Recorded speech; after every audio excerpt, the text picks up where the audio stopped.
Sir నమస్తే అండి. ఆంధ్ర రాష్ట్ర రాజధానికి సంబంధించి అమరావతి చట్టబద్ధత చేయాలని చెప్పేసి కేంద్రం కూడా ఒక నిర్ణయం తీసుకోవడం అనేది ఆంధ్ర రాష్ట్ర పౌరుడిగా ఎలా అనిపిస్తుందండి? నమస్తే అండి. ఆల్రెడీ అది చర్చ పట్టటి గెజిట్ వచ్చింది. మళ్ళీ ఈళ్ళొచ్చి తాత్కాలికము అది ఇది అంటున్నారు కాబట్టి, మళ్ళీ కేంద్రం రెండోసారి ఇప్పుడేం చేస్తుందంటే, పూర్తిగా మంత్రిమండలి అంటే మంత్రివర్గం మొత్తం అంటే ప్రధానమంత్రి, ఉప ప్రధానమంత్రి, దాని తర్వాత మంత్రుల శాఖలో వాళ్ళందరూ వాళ్ళు ఒక డెసిషన్ తీసుకొని, ఒక రూల్ పాస్ చేసుకొని అది పార్లమెంట్‌లో పెడతారు. ఇది పలానా ఆంధ్రప్రదేశ్‌కి అమరావతి శాశ్వత రాజధాని. ఇది మేము చేస్తున్నాం అని చెప్పి పార్లమెంట్‌లో పెట్టిన తర్వాత, పార్లమెంట్‌లో మనకి ఈ బిల్లు పాస్ అయిన తర్వాత రాజ్యసభకొస్తది. రాజ్యసభలో బిల్లు పాస్ అయిన తర్వాత ప్రెసిడెంట్ గారి దగ్గరికెళ్ళి, ప్రెసిడెంట్ గారి దగ్గర అయిన తర్వాత ఇంకా జగన్మోహన్ రెడ్డి కాదు కదా! జగన్మోహన్ రెడ్డి తాతలు లేపోతే ఈ ఇంకెవరి తాతలు దిగొచ్చినా సరే అమరావతి అనేది ఆంధ్రప్రదేశ్ రాజధాని. ఇప్పటికి కూడా అమరావతి ఆంధ్రప్రదేశ్ రాజధాని. ఇది జరిగితే మళ్ళీ ఈయనొచ్చి 3 రాజధానులు, 3 ఈయన రాడనుకోండి. ఎందుకు రాడో కూడా నేను చెప్తా. ఈయన ఎందుకు రాడంటే చెప్పనా? పూర్వం మా చిన్నప్పుడు మేము నార్త్ ఇండియా మొత్తం టూర్‌లెళ్ళేవాళ్ళం. మా నాన్నగారు తీసుకెళ్ళేవాళ్ళు. మా ఫ్యామిలీస్ అందరిని, మా పెదనాన్న మేమందరం కలిసి ఎళ్ళేవాళ్ళం. ఒక్క రాష్ట్రానికి తప్ప మిగతా ఏ రాష్ట్రానికైనా వెళ్ళేవాళ్ళం. ఎందుకు నాన్న అంటే బీహార్.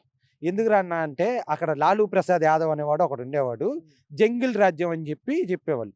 ఎందుకు జంగిల్ రాజ్యం అంటే చెప్పనా? ఇప్పుడు నువ్వు ఒక కొట్టు పెట్టు. పలానా సుబ్బారావు అనేవాడు అక్కడ సుబ్బారావు ఉంటది. లాలూజీ అనేవాడు అక్కడ కొట్టు పెట్టుకున్నాడు. వాడి వ్యాపారం బాగా సాగుతుంది.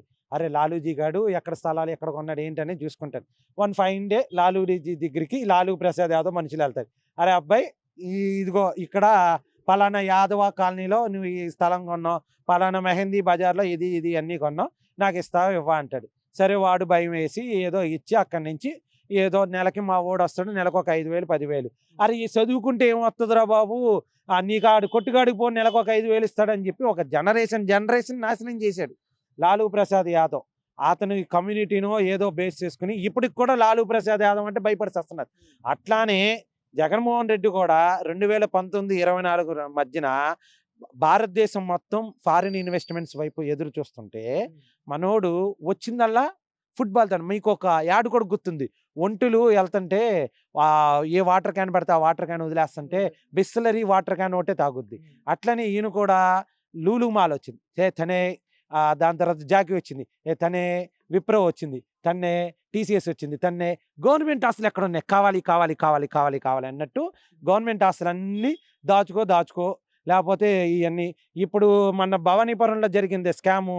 దానికి కూడా గట్టిగా మూలాలు ఎతికి తీస్తే కూల్చడంలో మన Jaganmohan Reddy batch, YCP batch, X Congress batch ఇయన్నీ బయటకొత్తాయి. ఈళ్ళు చేసినయి ఇట్లాంటియన్నీ చేశారు. సో, ఇది చేసింది. సో, అట్లాగా జగన్మోహన్ రెడ్డి ఇంకో 30 సంవత్సరాలైనా అంటే ఇప్పుడు లాలూ ప్రసాద్ యాదవ్ అయిపోయింది. వాళ్ళ పిల్లలొచ్చారు. అయినా గెలవరు. నెక్స్ట్ ఇప్పుడు జగన్మోహన్ రెడ్డి ఓడిపోయాడు. గెలవడు. వాళ్ళ పిల్లలొచ్చినా సరే జగన్మోహన్ రెడ్డిని ఇంకోసారి ఓటేయడు. ఎందుకంటే చెప్పనా?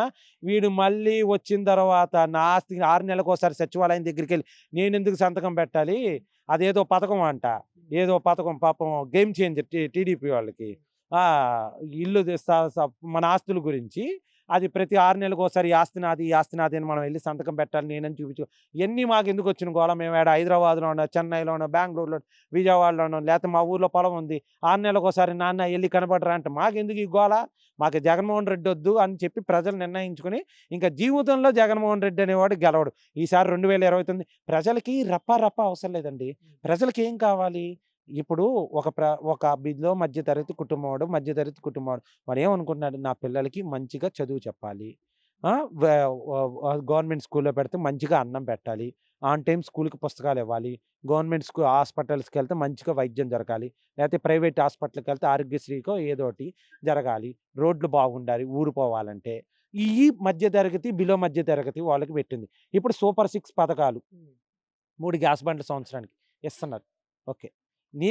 ఇది వైసీపీ వాళ్ళని అడగండి వాడు చెప్తాడు. సో, దాని తర్వాత ఇంట్లో ఎంతమంది పిల్లలుంటే అంతమందికి స్కూలుకెళ్ళే పిల్లలకి డబ్బులిస్తున్నారు. ఆ! దాని తర్వాత రోడ్లేశారు. నువ్వు రోడ్లేయకుండా వదిలేసిన గుంతల రోడ్లన్నీ పూడ్చుకుంటూ వచ్చారు. ప్యాచ్ వర్కులు చేయని, ఏదోటి చేయని అన్నీ చేశారు. దాని తర్వాత రేషన్ కార్డులని ఇయన్నీ ఇచ్చుకుంటున్నారు. సూపర్ 6లో ఇచ్చినయన్నీ ఇచ్చారు. ఫ్రీ బస్ అన్నారు. ఇప్పుడు మచిలీపట్నంలో 10,000కి బస్సు ఎక్కితే విజయవాడ వస్తదామె. జగ్గేపేట ఏది ఈ జిల్లా ఈ చివర జగ్గేపేటలో 10,000 బస్సు గాని, ఎక్స్‌ప్రెస్ బస్సు గాని ఎక్కితే విజయవాడ రావచ్చు. ఈ చిట్టు చివర మచిలీపట్నం. లేపోతే ఈ జిల్లా చివరి మండలం కృత్తివెన్ను మండలంలో పల్లిపాలెం అనే విలేజ్‌లో నువ్వు బస్సు ఎక్కితే విజయవాడ ఫ్రీగా రావచ్చు, విజయవాడకి ఫ్రీగా నువ్వు రావచ్చు. జగ్గేపేట వత్సవాయి మండలంలో చిట్ట చివరి ఊర్లో నువ్వు గవర్నమెంట్ బస్సు పల్లెవెలి బస్సు ఎక్కితే విజయవాడ రావచ్చు. నువ్వు ఇంతకన్నా ప్రజలకు ఏం కావాలండి? Free bus. న్యూజివీడ్ నుంచి రావచ్చు ఫ్రీ బస్సు. నీ ఆధార్ కార్డు ఒకటే చూపి, అంతే తప్ప నేను ఏసీ బస్సు ఎక్కి నాకు ఫ్రీ రేషన్ ఆధార్ కార్డు చూపిస్తున్న ఫ్రీ బస్ కావాలంటే ఆ ఏసీ బస్సు ఎవరు ఎక్కుతారు? ఉన్న వాళ్ళు ఎక్కుతారు. లేనోళ్ళు అది మనం అలా కించపరచకూడదు. మనకి ప్రతి పథకానికి certain limits, rules and regulations ఉంటాయి. నీకు వత్సవాయి మండలం ఇక్కడ పల్లిపాలెం మండలంలో చూసుకోండి, ఆ మూల ఈ మూల, ఇటు నూజివీడు ఇటు మంగళగిరి ఎక్కడైనా చూసుకోండి, మీ ఆధార్ కార్డు ఆడవాళ్ళకి ఆధార్ కార్డు ఆ బస్సెస్ ఉంటాయి, ఎక్స్ప్రెస్సా లేకపోతే పల్లె వెలుగా, అల్ట్రా డీలక్సా, సిటీ బస్సులా లిమిట్స్ ఉంటాయి, కొన్ని నార్మ్స్ అండ్ రెగ్యులేషన్స్ ఉంటాయి.